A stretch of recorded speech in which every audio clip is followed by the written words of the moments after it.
one of two of my favorite lessons of the year. The other one is the one we're going to do tomorrow. This stuff is really satisfying mathematically, and it's just rigorous enough to be interesting. What homogeneous means is that I like to call separable.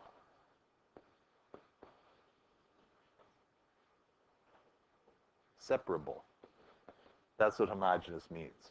If you can make it into a separation of variables, you can solve it.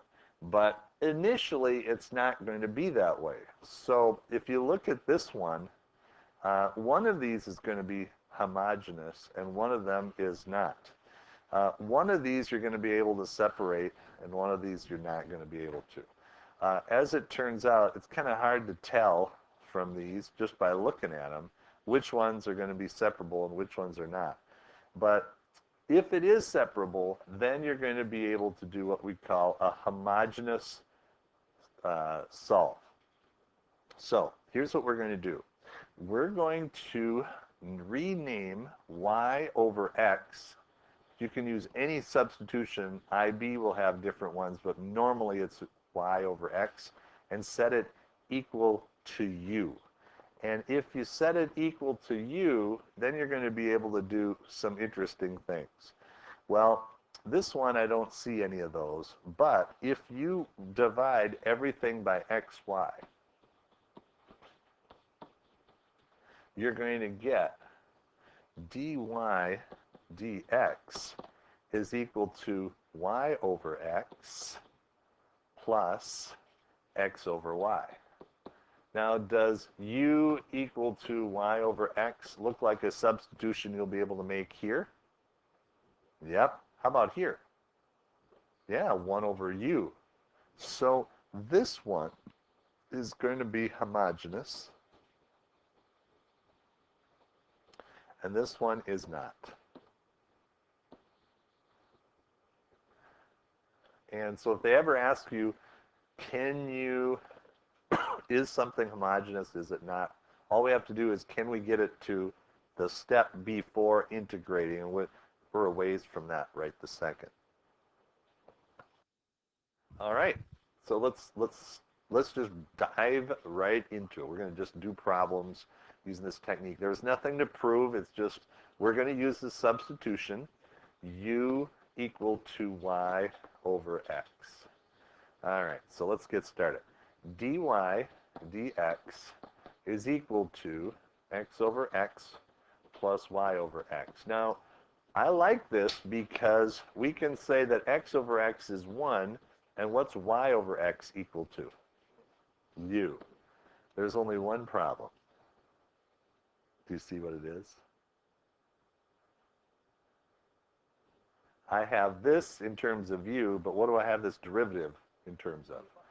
Dy dx. So that has to be changed. So the big move in here is a transformation.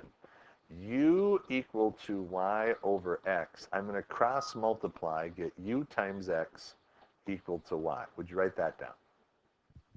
If you can understand this, this is going to be an easy-ish process. I don't want to say easy. Algebra in this is pretty amazing.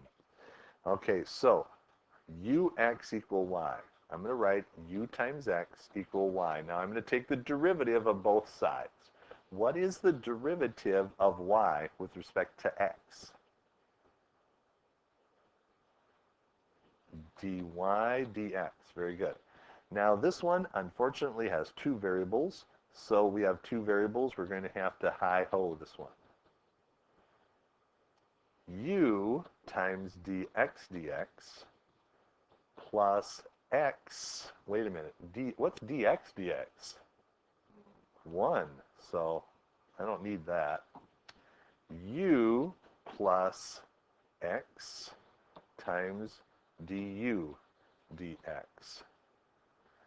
This guy here is your friend, not your enemy. Don't freak out about that substitution. We're going to be making this substitution for the rest of the day. Wherever you see dy dx, replace it with u plus x du dx. So I'm going to do that.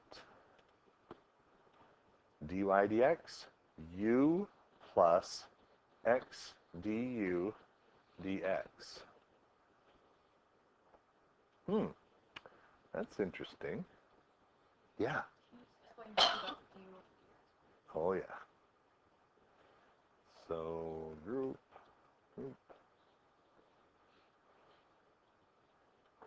ungroup, that highlighter is a problem. Okay, so du dx? Yeah. Okay, let's do this nice and big. We said that u was y over x, right? So you don't have a problem with me just cross multiplying u times x equal y. Okay, so this is hi ho.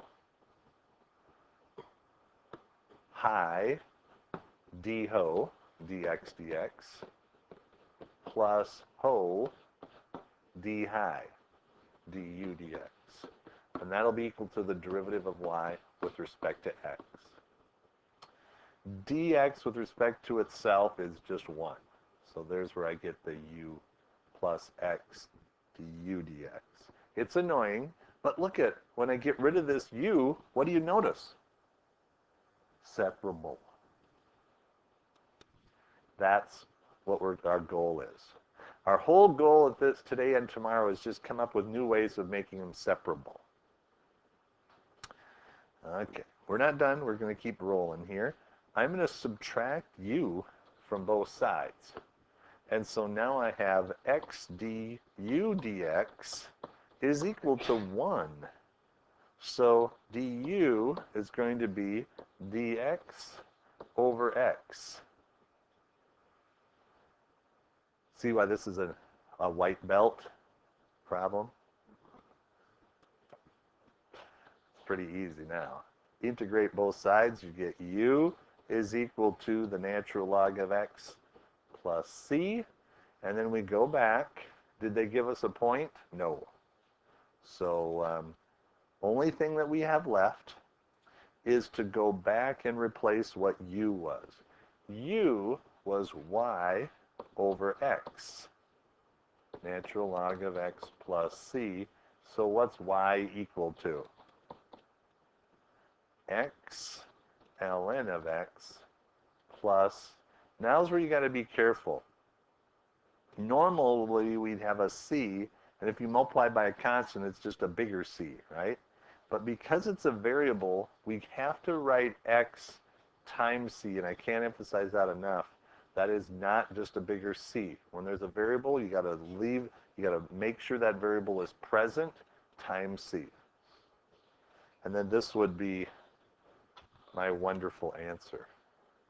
Yes. Yes. Constants only, yeah.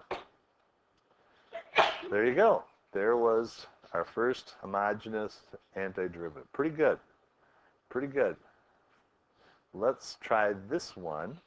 See how far you can get with B.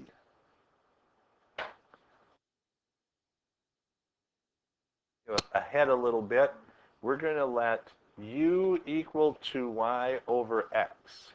So dy dx is equal to y squared over x squared plus xy over x squared. If you simplify that,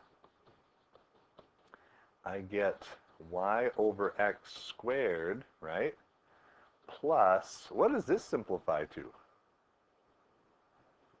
Y over x. Yep. So some of you saw this coming a long way. This is u squared plus u. But what's dy dx? What do I substitute in for that? U plus x du dx. And did I do a big favor for you by putting this term out here? Oh yeah, because when we subtract u, you're just going to get x du dx equals u squared. How many got this far? That's the homogeneous. Well, we're not quite there yet. We need to separate them now. Put the U's together. Put the X's together. Now that's the homogeneous form. You're ready to integrate. How many got this far? That's proving that it's homogeneous. Separable now. So this is the same as u to the negative 2, so it'll be negative u to the negative 1 is equal to the natural log of x plus c. This is negative 1 over u plus c. And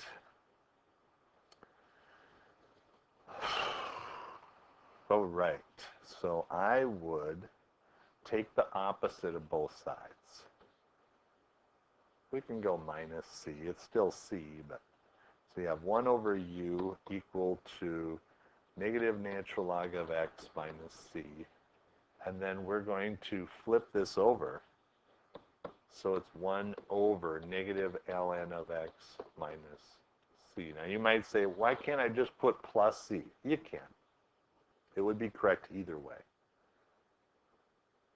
Anybody get that for an answer? Right? That's homogeneous. 2 examples. Stop me for a second here. Good catch. We do need to go y over x is equal to 1 over negative ln of x minus c. Thank you. So the total final answer is y is equal to x over negative ln of x minus c. Thank you. Got to solve for y. The goal is always to find y in terms of x.